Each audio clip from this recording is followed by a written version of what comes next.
So in the last video, we learned how to dynamically sort and query our transactions by date.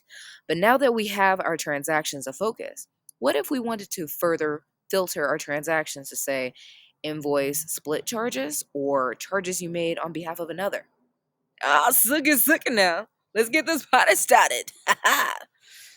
This process includes two steps. One, creating a column to identify how the transaction should be invoiced. And two, creating the subquery.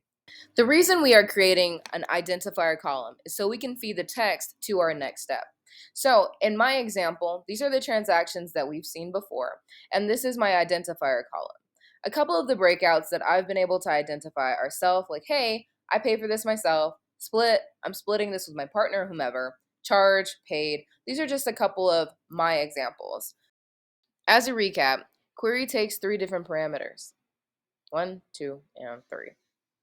The first parameter, we can look at it as like bodies of water, right? And we can think of our first parameter being what lake is it that we want to look at. The second one is, okay, within this lake, what kind of fish are we searching for? And third, well, hey, these are just your headers. Do you want them? Do you not? And as a matter of fact, how many headers do you actually want?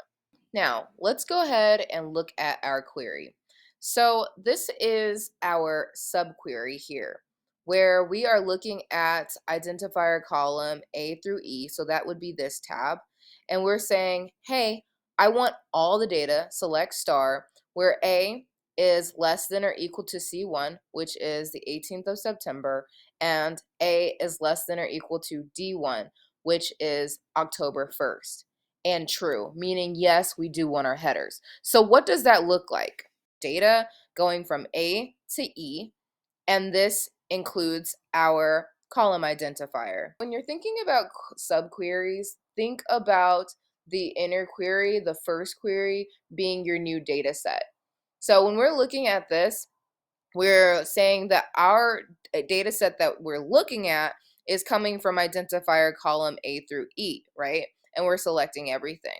But when we are talking about a subquery where we put a query inside of a query, we now have our inner query, right? That's this guy. And we're now setting this to be our new data set that we're looking at. So when we write our second query, again, remember data, query, and then headers. So now we're writing our second query, our outer query, where we are now wanting column 1, column 2, column 3, 4, and 5. No, we didn't identify what the names of those columns were, so this nomenclature is what's utilized so we can identify the columns that we want. 1, 2, 3, 4, and 5. So of these 5 columns, I want only the rows where column 5 is set to split.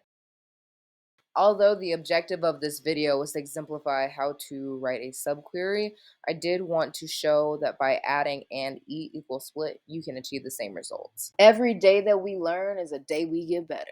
So keep learning, y'all.